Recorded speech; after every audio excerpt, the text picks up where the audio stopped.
The brief had been clear, quote, "You're doing BDA. Check if last night's Air Force strike did anything to the bridge." A bomb damage assessment sortie would be routine anywhere else, but here, every pass meant courting disaster. Tracers slashed through the air, hunting them down. Lieutenant Commander D.D. Smith yanked the stick hard, rolling his A-4E Skyhawk into a sharp corkscrew. The G-forces crushed him into his seat, his vision narrowing. They only needed a split-second glance, just enough to confirm North Vietnam's main supply route had been destroyed. Smith threw the jet into a steep dive, then rolled inverted at the last possible second. His helmet pressed against the canopy as he craned his neck downwards for a clear view. His heart pounded. His eyes widened. Not a single beam was out of place. As anti-aircraft fire chased him away, Smith wondered what force on Earth could break those beams. The bridge. The Tan Hoa Bridge, with Dragon's Jaw, was a massive steel truss structure spanning the Ma River, essential for moving troops and supplies along Route 1. Destroying it would sever a key logistical artery for the North Vietnamese army. The enemy knew that perfectly well. 5 battalions of anti-aircraft artillery encircled the area, with dozens of 37mm and 57mm cannons arranged in interlocking fields of fire. Soviet-trained gunners had spent years perfecting their craft, waiting for moments like these. Surface-to-air missile sites stood beyond the immediate perimeter, covering the airspace. The first major assault on the bridge took place on April 3, 1965. The pilots had been briefed on the dangers: low cloud cover, enemy fire, and a target that had survived previous air raids. Colonel Robinson Risner led the attack, his F-105 Thunder Chiefs carrying 750-pound bombs and bullpup missiles. Once over the Ma River, the true intensity of the defenses became clear. As the first jets approached, North Vietnamese spotters alerted the gunners, who unleashed a storm of flak barrages. The sky erupted with explosions, sending metal fragments tearing through the air. Pilots could feel their cockpits rattle from near misses, the concussions hammering their aircraft. Risner's jet took damage, fuel streaming from his fuselage as he fought to stay airborne. One by one, the F-105s made their bombing runs. Black smoke and fireballs from detonating ordnance momentarily obscured the bridge.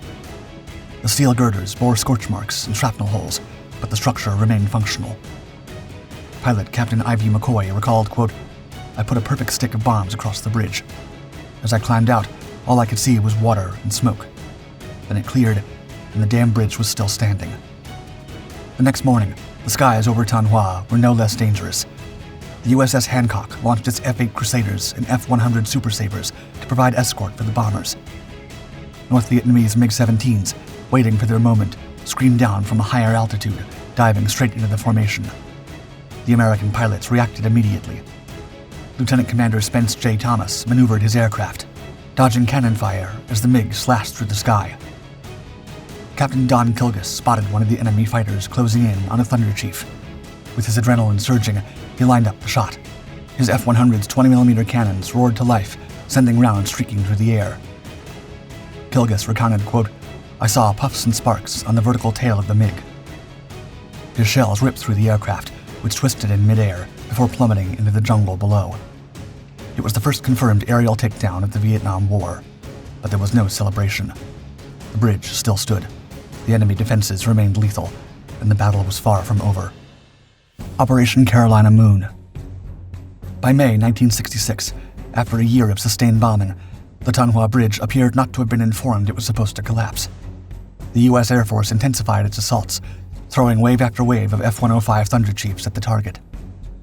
The North Vietnamese had reinforced the area with an additional 85mm and 100mm anti-aircraft guns, expertly coordinated by radar.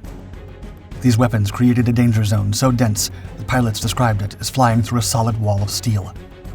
Many never made it out. USAF commanders believed that heavier payloads might crack the bridge's back. They loaded the F-105s with M118 3,000-pound bombs, hoping sheer explosive force could do what precision had failed to accomplish. The pilots made their runs at high speed, diving through clouds of shrapnel and flame. Again and again, the bombs struck their marks, sending debris and pillars of fire skyward. The explosion shuttered their cockpits as they pulled away. Yet the bridge remained mostly intact. The U.S. Air Force decided they needed to think outside the box, and they came up with Operation Carolina Moon. This mission would not rely on conventional bombs or guided munitions, but instead use massive airdrop mines to destroy the bridge from below. The plan called for modified C-130 Hercules aircraft to fly at extremely low altitudes over the Ma River, releasing specialized 5,000-pound mines designed to drift under the bridge before detonating. If successful, the explosion would sever the bridge's concrete piers, finally bringing it down. However, the operation was incredibly risky. The C-130s would be slow-moving, vulnerable to anti-aircraft fire, and required precise timing to ensure the mines reached their targets.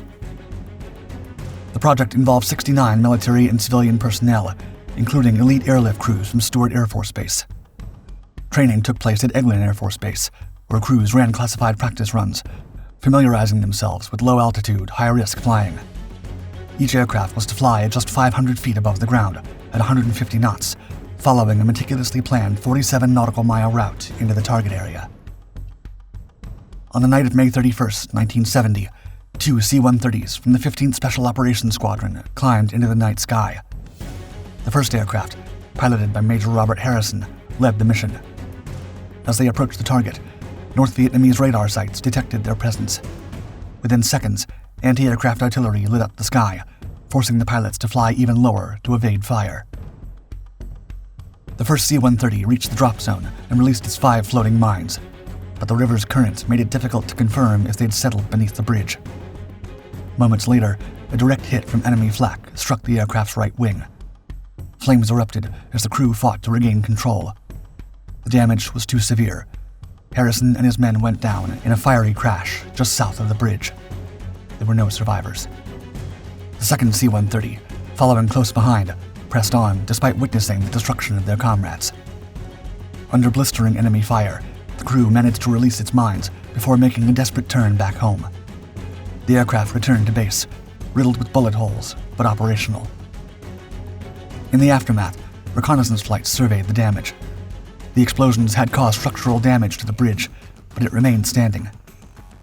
Intelligence later suggested that some of the mines had been washed downstream or failed to detonate properly, further diminishing the mission's success.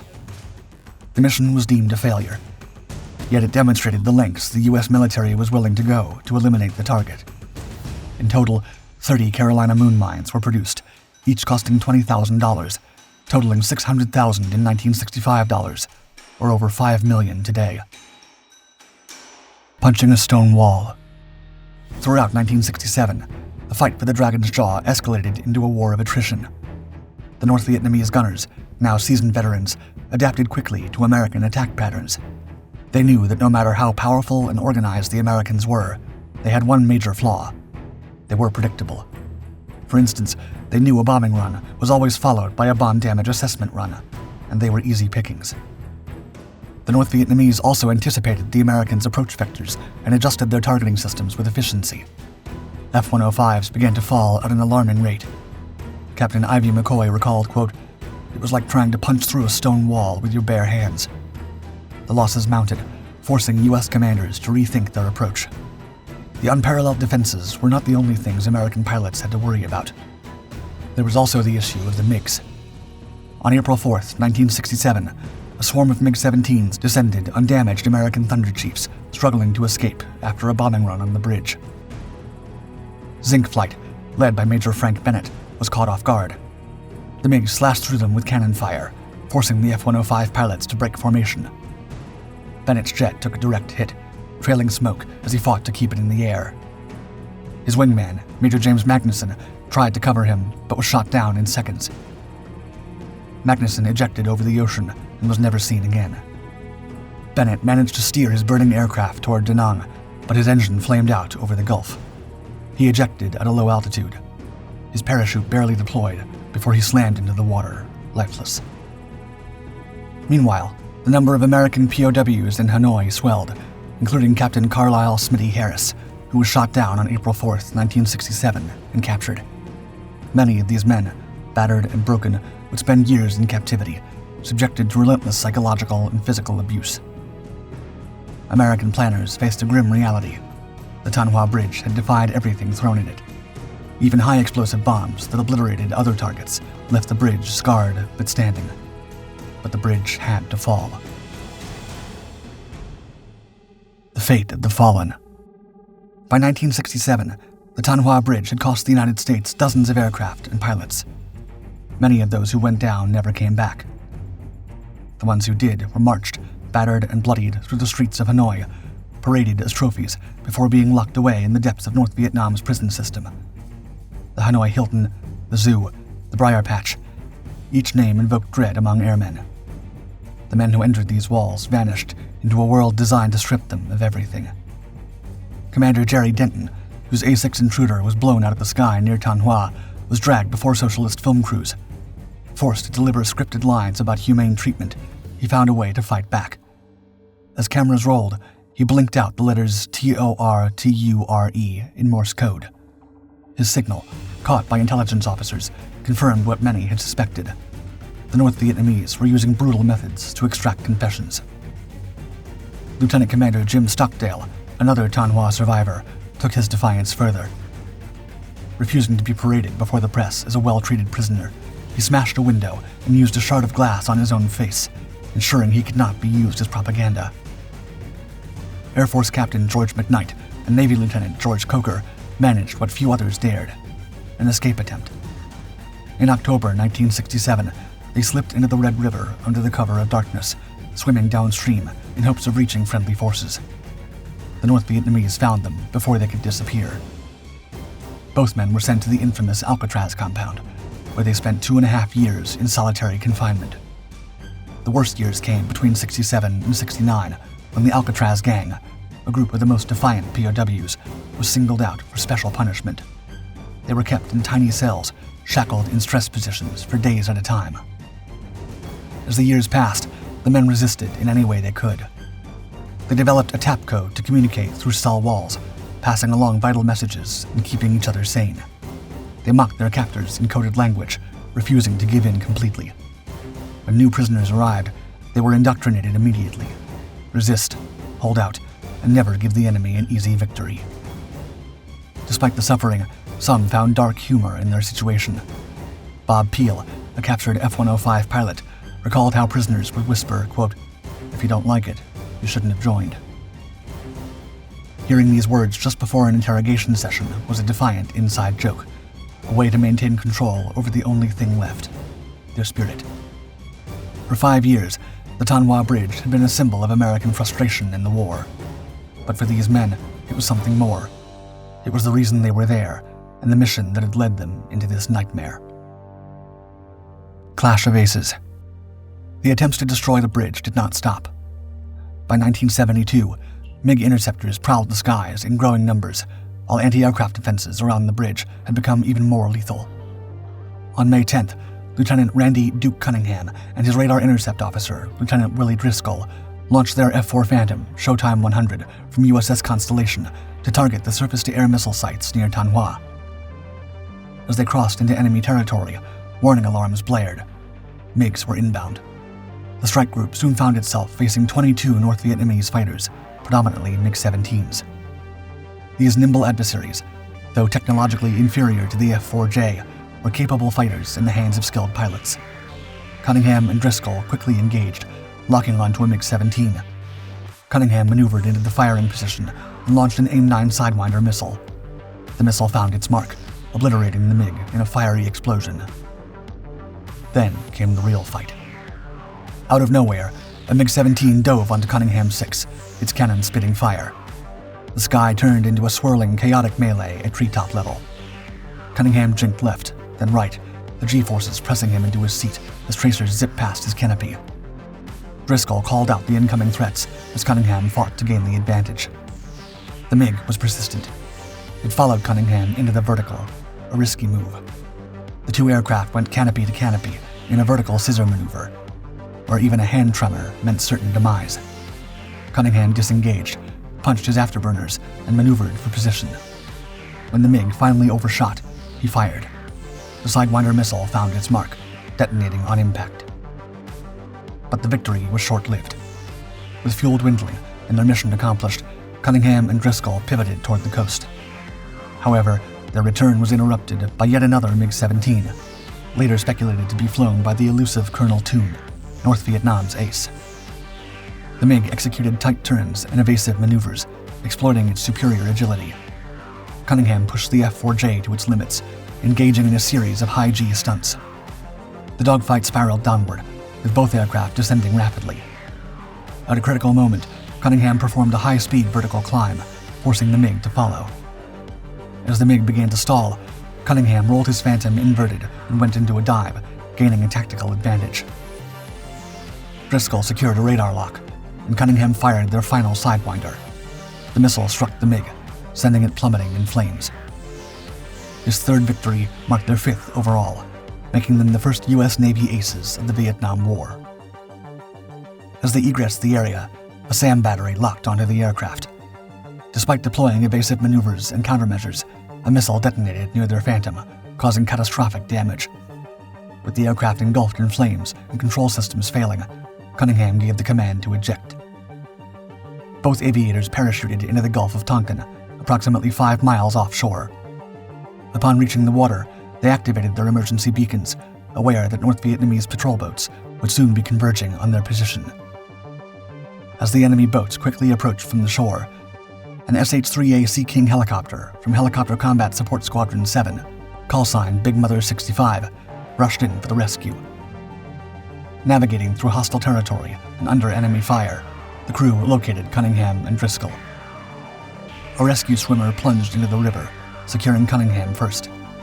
Driscoll, exhausted and bleeding from the ejection, barely made it.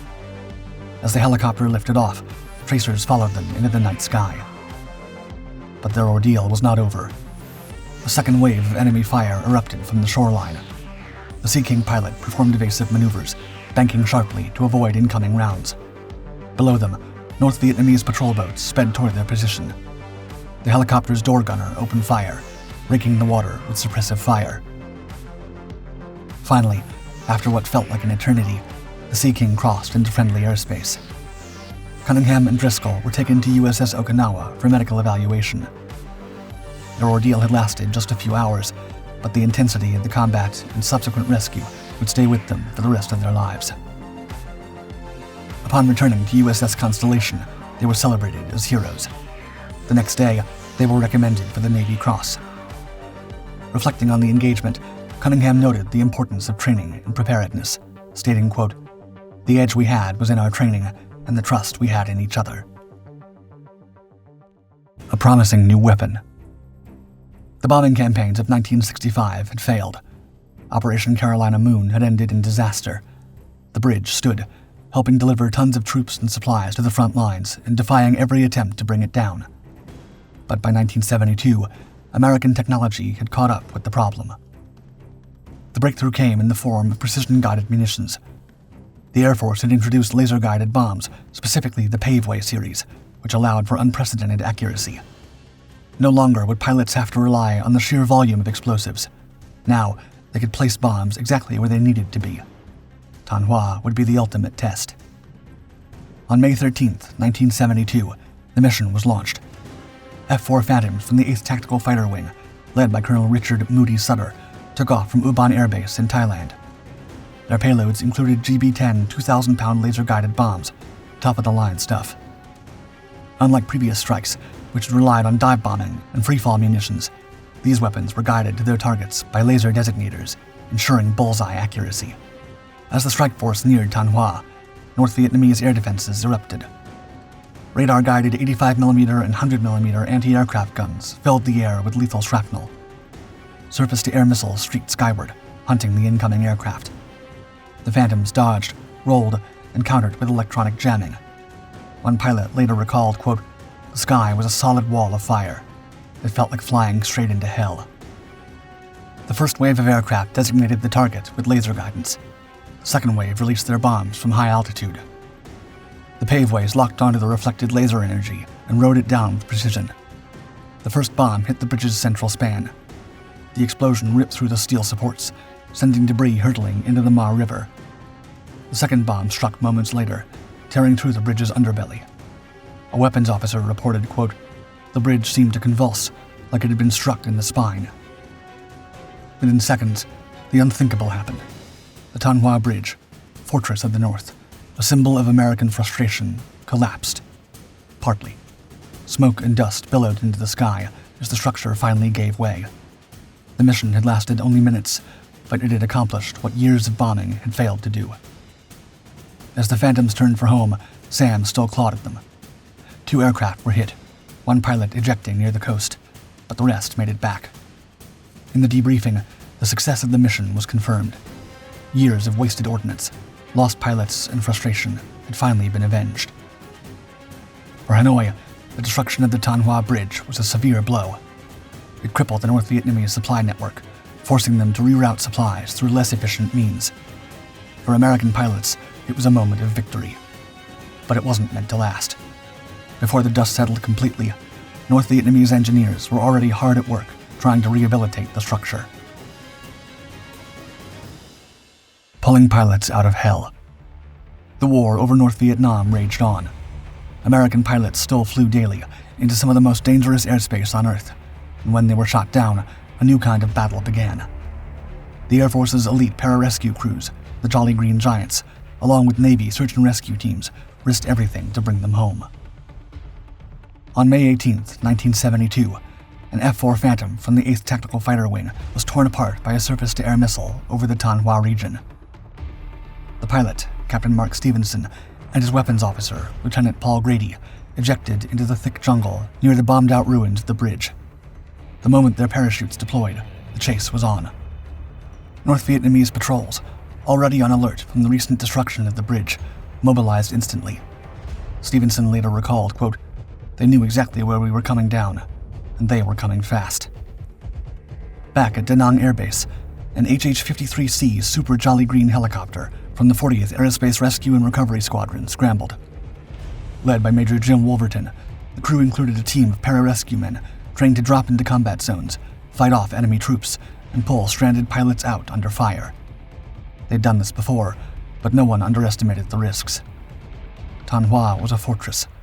The enemy knew every inch of its terrain. As the Super Jolly Green crossed into hostile airspace, its escort of A-1 Sky Raiders, callsign Sandy, swept ahead, strafing enemy positions.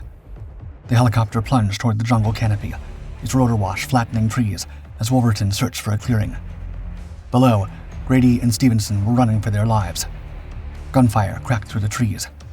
The North Vietnamese soldiers weren't trying to capture them. They were trying to eliminate them before the Americans could get to them. The helicopter hovered just long enough for the PJs to fast rope down. They found Grady first, his flight suit torn, bleeding from a shrapnel wound. A second later, Stevenson burst from the trees, breathless, his sidearm empty. The team lifted them into the hoist. One pararescue man later said, quote, "We were maybe 5 seconds from being overrun." As they climbed, the enemy opened up. A .51 caliber machine gun tore into the fuselage. The helicopter buckled as Wolverton fought to keep control. The crew chief shouted, quote, "We're hit. We're hit."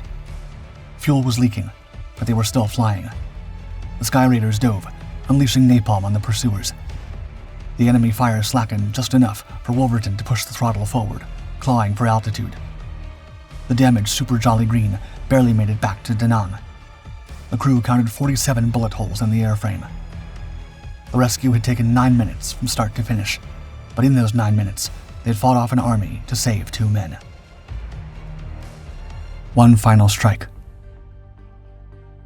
The Tan Hoa Bridge had been struck down in May, but within months, a temporary crossing was in place. Supplies were moving south again. The bridge had to be hit one last time, not just to destroy the structure, but to obliterate its usefulness forever. By late 1972, U.S. air power had reached its peak in Vietnam. The failures of earlier campaigns had forced rapid technological advancements. The introduction of the paveway laser-guided bomb had changed everything. Precision had replaced brute force. What once took hundreds of bombs could now be done with a few. On October 6, 1972, B-52 Stratofortresses from Andersen Air Force Base joined the attack for the first time. Up until then, B-52s had been used primarily for area bombing in the south, but their payload capacity and range made them ideal for finishing Tan Hoa. The strike package also included F-4 Phantoms, A-7 Corsairs, and Navy A-6 Intruders, all carrying advanced guided munitions. The North Vietnamese, knowing the Americans would return, had reinforced their defenses. New anti-aircraft sites were constructed. SA-2 surface-to-air missile batteries had multiplied. Radar operators tracked American flights and carriers in the Gulf of Tonkin the moment they left Thailand. The pilots knew the risks. Thanh Hoa had become a graveyard for American aircraft, and the defenders had only grown more fierce.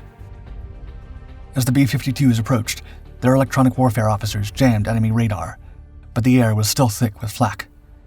Surface-to-air missiles shrieked through the sky, hunting the bombers. Fighters darted through the chaos, releasing chaff and countermeasures to keep the strike force intact. When the bomb bay doors opened, over 100,000 pounds of explosives tumbled toward the target. The first detonations turned the remaining bridge supports to dust. The second wave shattered the riverbanks, ensuring no quick rebuild. The third crushed supply depots, cutting off any chance of recovery. In a single mission, the Dragon's jaw was utterly annihilated. The defenders, who had held the bridge against American attacks for 7 years, had nothing left to protect, nothing else to repair. The air defense batteries, once the fiercest in North Vietnam, fell silent. The supply lines were severed, forcing the North Vietnamese to reroute operations permanently. The Thanh Hoa Bridge campaign was one of the most intense and costly air campaigns of the Vietnam War. Over 100,000 sorties were flown over North Vietnam in 1967 alone, with a significant portion targeting the bridge. Hundreds of American pilots took part in these missions, and approximately 104 American airmen were shot down over a 75-square-mile area around the bridge during the war. For the American pilots who had fought over Thanh Hoa, the mission was vindication. Too many had been lost. Too many aircraft had been torn apart. But the objective had finally been achieved. The bridge that had defied everything thrown at it was gone.